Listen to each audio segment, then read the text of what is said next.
ભરૂચના golden bridge નજીક નર્મદાની સપાટીમાં વધારો નોંધી શકાયો। અહીં નર્મદાની જળ સપાટી વોર્નિંગ લેવલ એટલે કે 24 ફૂટ પર પહોંચી ચૂકી છે। નદીની ભયજનક સપાટી 24 ફૂટ છે અને નદી કાંઠાના ગામોને તેને કારણે એલર્ટ કરવાની ફરજ પડી છે।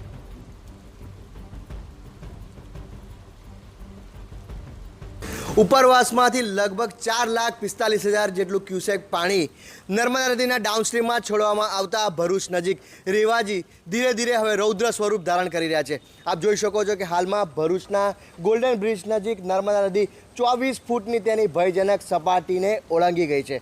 હવે અંકલેશ્વર, ભરૂચ, ઝઘડિયા અને આસપાસના ગ્રામ્ય વિસ્તારના લોકો માટે ચિંતા શરૂ થઈ છે। આપ જોઈ શકો છો નર્મદાનો ધસમસતો પ્રવાહ ભરૂચમાં સતત નજરે પડી રહ્યો છે। તો સાથે સાથે નર્મદાજીનું આ સ્વરૂપ જો હજુ રૌદ્ર બને તો ગામના જે વિસ્તારો છે આસપાસના નર્મદા કાંઠાના તે લોકો ચોક્કસ ચિંતામાં મુકાઈ શકે છે। જો ગામોમાં પાણી ઘૂસે તો ખેતી, લોકોના મકાન, ઘરવખરી તમામ વસ્તુઓને નુકસાન પહોંચી શકે છે। તંત્ર દ્વારા નર્મદાનું સ્તર કેટલું પહોંચશે તેની કોઈ સ્પષ્ટ આગાહી કરાઈ નથી, પરંતુ ચોક્કસ દેખાઈ રહ્યું છે કે નર્મદા ભરૂચ નજીક ગોલ્ડન બ્રિજ પાસે ભયજનક સપાટીની ઉપર વહી રહી છે। દર્શક મિત્રો, આ ઉપરાંત એ વાત ચોક્કસ કહેવી રહી કે નર્મદાનું જળસ્તર 27 ફૂટ સુધી પહોંચે ત્યારે તે અંકલેશ્વરના ગામોમાં પહેલાં પ્રવેશે છે અને સાથે સાથે ભરૂચના ફુરજા સહિતના વિસ્તારોમાં તેની અસર દેખાય છે નર્મદાની, અને તેનું ચોક્કસ રૌદ્ર સ્વરૂપ ત્યાં અનુભવાય છે। આપણી સાથે અત્યારે જે સૌથી પહેલી અસર બોરભાટા બેટ વિસ્તારમાં થાય છે ત્યાંના સરપંચ છે પંકજભાઈ, તે તેમને પૂછે। પંકજભાઈ, અત્યારે ગામમાં સ્થિતિ શું છે? અત્યારે જે સદાવસો ડેમ સાથે જે પાણી છોડે છે નર્મદામાં હાલ 24 ફૂટની ઉપર પાણી વહી રહ્યું છે। હાલ જે અમારે જે એગ્રીકલ્ચરની જમીન છે એમાં પાણી ભરાવાના ચાલુ થઈ રહ્યા છે, એટલે ખેતીમાં નુકસાન થવાનો ભય સતત વધી રહ્યો છે। પંકજભાઈ, તંત્ર તરફથી તમને શું સૂચના મળી છે? કેટલું જળસ્તર થશે? કેટલું એલર્ટ રહેવાનું છે?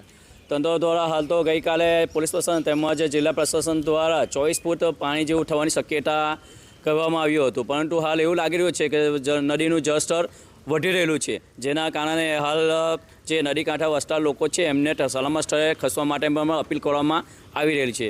કોઈ સ્થળાંતર, કોઈને ખસી જવા માટે સૂચનાઓ અપાઈ છે? જી હા, ચોક્કસ કાલે પોલીસ દ્વારા અમારા ગામમાં આવ્યા હતી અને જો પાણીનું લેવલ વધે તો સલામત સ્થળે ખસવા માટે આગળ કરવામાં આવ્યો છે। તો જે પ્રકારે ગામના સરપંચ કહી રહ્યા છે કે વધુ જળસ્તર જો હજુ ઉપર જાય તો ગામના લોકોને ખસી જવા માટે તૈયાર રહેવા માટે કહેવામાં આવ્યું છે। હાલમાં કોઈ વિકટ એટલી પરિસ્થિતિ દેખાઈ રહી નથી કે જેના કારણે સ્થળાંતર કરવું પડે, પરંતુ જો જળસ્તર 27 ફૂટની સપાટીને સ્પર્શે તો ચોક્કસ ગામોમાં લોકોને ખસેડવાની જરૂર પડી શકે છે। સાથે સાથે આ જે અસર છે તેના કારણે ઝઘડિયા, ભરૂચ અને અંકલેશ્વર 3 વિસ્તારમાં સૌથી વધુ અને પહેલી અસર દેખાશે। તંત્ર દ્વારા એલર્ટ આપવામાં આવ્યું છે। કોઈપણ પ્રકારની પરિસ્થિતિ જો વિષમ બને તો તરત એલર્ટ રહેવા અને કાર્યવાહી કરવા માટે ટીમો પણ તૈયાર રાખવામાં આવી છે। અને હાલમાં નર્મદા ભયજનક સપાટીની ઉપર વહી રહી છે ત્યારે તંત્ર પણ સાબદું બન્યું છે। અંકિત મોદી, TV9, ભરૂચ। હવે આ દ્રશ્યો આપ જુઓ, કેટલું ભયાનક સ્વરૂપ આ ભારે વરસાદ બાદ નર્મદાનું જોવા મળી રહ્યું છે। ભરૂચના કાંઠા વિસ્તારોની અંદર પણ આ પરિસ્થિતિ જુઓ છો, જળબંબાકારની પરિસ્થિતિ છે અને વધારે માત્રામાં પાણી છોડવાને કારણે આ પરિસ્થિતિનું નિર્માણ થયું છે।